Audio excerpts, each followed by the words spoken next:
On the front lines, the Russians are deploying all their resources to advance, using a vast amount of equipment in mechanized assaults. Ukrainian forces are holding the line, but are gradually forced to retreat to safer positions due to limited resources and the numerical superiority of the Russians. Drones play a significant role in holding back the enemy,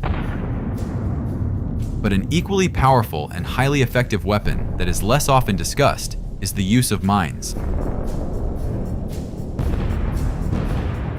This IFV is confidently heading towards Ukrainian positions.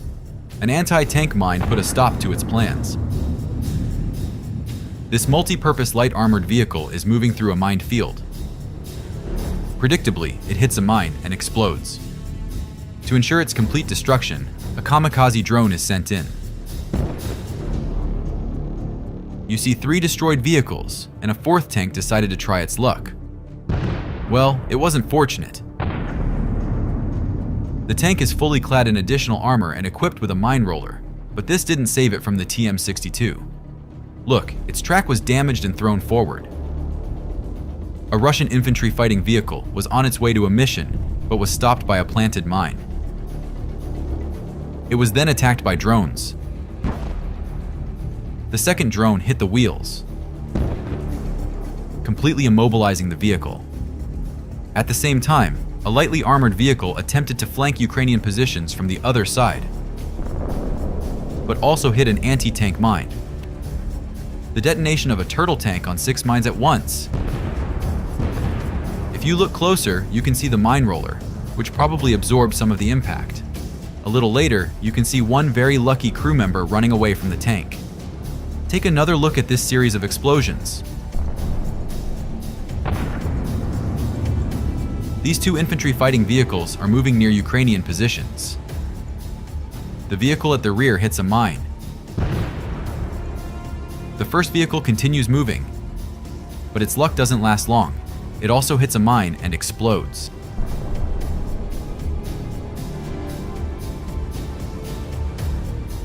An infantry fighting vehicle attempted to break through to Ukrainian positions. Narrow areas are ideal for setting up mines. Observe the poor terrain and trees on one side, and trench lines on the other, making this spot perfect for mines. The vehicle explodes, and the attempt to break through fails due to a single mine. The Russians tried to break into the city, deploying 6 pieces of equipment for the assault. In such conditions, it's easier to set up a mine trap, with dense tree growth on one side, buildings on the other, and only one road. The area was perfect for an ambush. However, in this case, the kamikaze drones executed a very skillful operation. The first 2 vehicles pass through without issues, but the drone targets the 3rd vehicle. Look at that explosion. The infantry dismounts and scatters in different directions. At the same time, artillery begins to fire. The plans change, and the Russians start to retreat. But suddenly, another drone hits a vehicle. The vehicle at the rear meets the same fate. Look at that spectacular explosion again. Mining the approaches to the city, roads, and fields is a very powerful measure against any columns of equipment. Quality mining is practically impossible to overcome. Right now, you see 5 destroyed units of equipment. The Russians deployed another 4 units to try to break through the Ukrainian defenses. A tank with a mine plow detonates on a mine and stops the entire column. The equipment turns around and retreats. But one by one, they explode on mines. The result of this brief assault is a failure, with 4 units of equipment destroyed. Another example, soldiers expertly mined the field on the approaches to their positions. And now from their trenches, they watch as a heap of equipment turns into scrap metal in yet another assault attempt. Of course, weapons like the Javelin or HIMARS are also effective against Russian columns. However, a single planted mine is on combat duty around the clock and can very easily turn a Russian tank into a ball of fire. Moreover, nearly all Russian armored vehicles are very vulnerable to mines. In Russian tanks, the shells are stored beneath the crew, essentially at the bottom of the tank. When a mine hits the underside, the tank explodes. On the Donetsk front, 2 infantry fighting vehicles were heading for an assault. But they were stopped not by artillery or a kamikaze drone, but by a TM-62 mine. This IFV was attempting to maneuver around something, possibly an obstacle ahead, but it hit a mine. The ammunition exploded, destroying the vehicle. This incident was filmed by a Russian soldier. In the morning, a Russian SA-10 Grumble air defense vehicle hit their own mines. Look at how the tire was torn apart. You can also see the tracks of another vehicle that moved through the area at night, narrowly missing the mines. The video shows just how close the wheel came to hitting the mine. The unconventional approach of Ukrainian forces using anti-tank mines on various types of hexacopters has significantly changed the situation on the battlefield. The Baba Yaga hexacopter, without specifically aiming for open hatches, drops an anti-tank TM-62 mine on a Russian T-72 tank. The vehicle, along with its ammunition, detonates. In this video, a mine hits a TOS-1A multiple rocket launcher. Interestingly, after the explosion, you can see projectiles detonating and flying very close to the hexacopter. Another Ukrainian hexacopter, the Vampire, destroys a building with an ammunition depot by dropping a TM-62 anti-tank mine. In this industrial building, another Russian depot was found. The Vampire precisely drops a mine through a hole in the reinforced concrete ceiling. In the drone's thermal imaging camera, you can see thick smoke enveloping the entire interior of the building. Donetsk region. A Russian BMP is moving along a road where the Vampire hexacopter has planted a mine. After the explosion, there is a massive detonation of the ammunition. The vehicle is turned into scrap metal. Remote mining is crucial. In this video, a drone drops a mine on a narrow road that runs through a forested area. The Russians know this road is clear, as it's nearly impossible to lay a mine physically due to the proximity to positions. The APC moves confidently along the road but falls into the trap. Ukrainian soldiers used construction fasteners to connect 2 TM-62 mines, and even attached improvised fins for better aerodynamics. You can now observe the results of this homemade device. Such a massive explosives can create a lot of noise, and the guys definitely deserve a like for their unconventional and inventive approach to the task. Not just from the air, this is a Ukrainian ground robotic system. It drives straight into enemy positions. Thanks to its electric batteries, it's quite silent. On board, you can spot 2 TM-62 mines that it leaves near the trenches before retreating. A while later, the mines detonate. From the drone footage, you can see thick smoke rising after this effective operation. This Ukrainian ground drone sets up minefields using linked TM-62 anti-tank mines. The drone resembles a locomotive pulling carriages. In total, it carries 13 mines, each TM-62 weighing around 10 kilograms, so it moves 130 kilograms in total. This is impressive, even though the movement is on snow, causing the mines to slide like sleds. Check out how the drone mines an important logistical road. Such a number of mines will definitely stop any vehicle. And here we see a Russian ground kamikaze drone carrying 4 anti-tank mines. It also attempted to break through to Ukrainian positions, but an FPV drone stopped it before it could reach its target. Despite setbacks, both sides recognize the effectiveness of such drones. Ukrainian and Russian military engineers are constantly improving their characteristics. The drones need to be faster, have high maneuverability, and operate in all weather conditions. They're also refining the mine deployment system and other critical features that can be decisive in real combat missions. However, mines don't just appear like mushrooms after rain.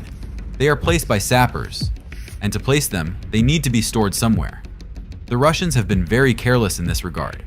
For instance, they decided to store mines out in the open on the street of a destroyed village. Just look at this. Hundreds of mines, making an easy target for a drone operator. The explosion wave causes the drone to crash. From another drone at a distance, you can see the force with which the improvised storage exploded. In this video, mines are located right next to Russian positions, likely as they were preparing to plant them in the field. A kamikaze drone disrupted their plans. Look! From a great distance, you can see a massive mushroom cloud of smoke rising after the detonation. Kharkiv region. A pile of mines belonging to Russian forces has been spotted. A drone sent to destroy them causes a powerful explosion at the site. Another field depot. Just look at that incredible explosion.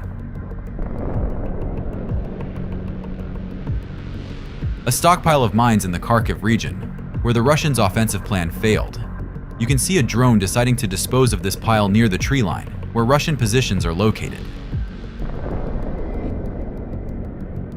The explosion turned out to be truly massive.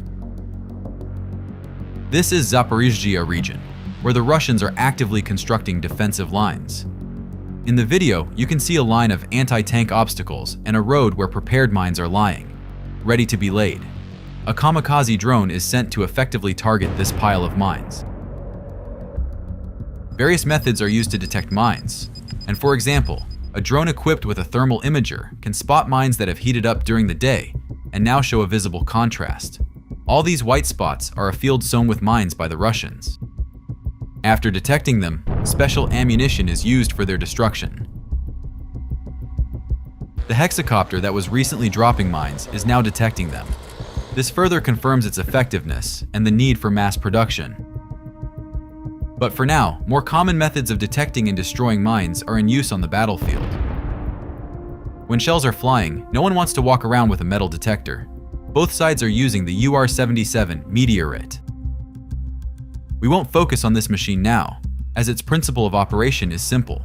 The installation places a long explosive charge, similar to a flexible tube, on the minefield, which is deployed using a rocket engine. After that, the charge detonates, creating a powerful shockwave that destroys or activates mines along the charge's path, creating a safe corridor for military vehicles and infantry to pass through.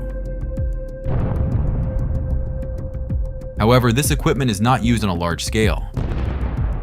In their attempts to storm positions, the Russians often commit rather thoughtless actions. This infantry fighting vehicle veered off the road during a turn and drove straight onto a minefield. You can clearly see the mine detonate, followed almost immediately by a secondary detonation of the ammunition.